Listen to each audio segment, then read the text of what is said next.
Ah, yes, the most wonderful time of the year is upon us again. A time for giving, a time for receiving, a time for kindness. And if you're anything like me, a time to argue with your spouse about whether or not something is a Christmas movie or not. I know it can't be just me. So over the years, there's been these, let's call them fringe Christmas movies that are always good to get a nice argument going. Die Hard is probably the most talked about movie on that list, but I'll be talking about that in a later video. I want to talk about some of the other fringe Christmas movies that tend to get overlooked. And the goal is simple. It's to break them down, step by step, and determine whether or not they are actually Christmas movies, once and for all. So with the help of a screenwritingmagazine.com article that I will post in the description below, I've pretty much narrowed it down to 5 elements which make a great Christmas movie. Family, romance, nostalgia, Christmas traditions, and music. This is of course going to be all subjective, so don't give me lumps of coal just for having a different opinion. Without further ado, let's hop right into the first movie on my agenda, and that is 1987's Lethal Weapon. I just want to point out that a lot of great movies that I love came out the same year that I did. That might be a topic for another video. Lethal Weapon stars Mel Gibson and Danny Glover, of course. It follows a suicidal LA police detective by the name of Martin Riggs after his wife is killed. And he is paired up with an older officer, Roger Murtaugh, and of course, buddy cop magic ensues. One could argue that the buddy cop formula itself, two very different people coming together, putting their differences aside, is in itself a wholesome idea and worthy of Christmas movie magic. As far as family goes, the obvious answer to that is the Murtaugh family. They're portrayed as a very traditional middle-class family, which in itself could be considered nostalgia as well. You got everything from the stay-at-home wife to the teenage daughter that seems to age Roger more and more with her antics. I'm too old for this shit. It's honestly a recipe for a wholesome family comedy. And then you introduce the character of Martin Riggs, and he is suicidal and basically has no one. The presence of Roger as his partner and Riggs' slow inclusion into Roger's family is what kind of helps Riggs overcome his depression. Murtaugh even acts as a father figure of sorts in some scenes with Riggs, trying to teach him some values.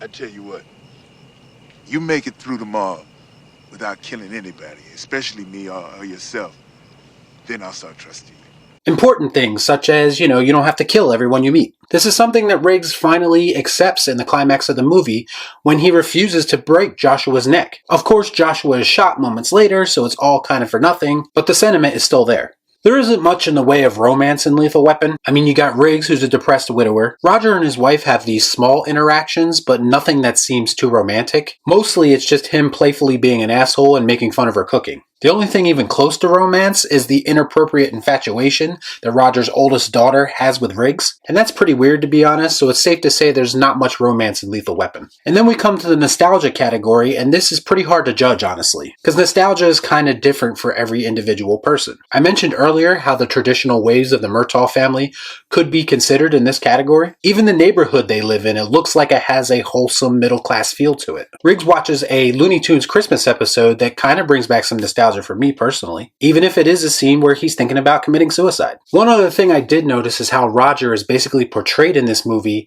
as being a throwback to a different time. This shows in a couple different ways, one of them being his difference of philosophy with Riggs. It's also shown in his very macho response to his fellow officer who talked about crying in bed the night before. He's kind of portrayed as this man's man and doesn't really apologize for it. And let's be honest, in 2020, that is truly nostalgic. Christmas traditions are plentiful in this movie. You have Christmas decorations everywhere, from the Murtaugh household to the dead hooker's hotel room, then from the nightclub to the police station. Speaking of the police station, in one scene there's a handful of officers that are actually caroling. I mean, what's more Christmas than that? There's a drug sting operation that leads to a shootout inside of a Christmas tree lot. Hey, you want to see crazy? I'll tell you.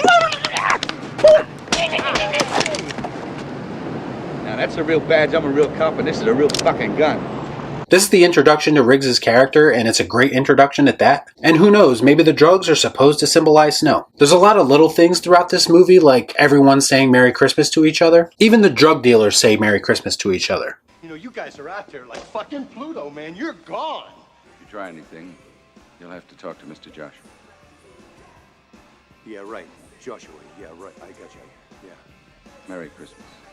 When that happens, you know the holiday season is upon us. Let's see what else. There's talk of a Christmas dinner in the final scene. Hunsacker has a lifetime supply of eggnog in his mansion. And A Christmas Carol is playing on the Murtaugh's TV right before the final fistfight. And I have to point out one missed opportunity. After Roger kills the general, he tells Joshua that his nuts are barbecuing on Hollywood Boulevard. He should have said roasting. His nuts were roasting on Hollywood Boulevard. That would have been much more Christmas. Music is always an important part of the Christmas experience, and while there's not a lot of Christmas music spread throughout the movie, the film does start with Jingle Bell Rock and it ends with I'll Be Home for Christmas. In my opinion, the perfect bookends for this unconventional Christmas classic. Remarks like that will not get you invited to Christmas dinner.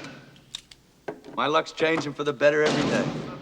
So based on everything, romance was pretty much the only category where there was nothing to speak of. To be honest though, I can think of many traditional Christmas movies that don't feature a romance, so I can't really hold that against it. So all things considered, I would have to say that Lethal Weapon is 100% a Christmas movie. So the next time someone wants to argue with you about whether or not Lethal Weapon is a Christmas movie, show them this video and put them right in their place. Let me know some other fringe Christmas movies that you'd like me to cover in the comments down below.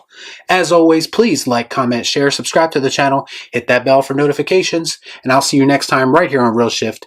Thanks for watching, and of course, Merry Christmas.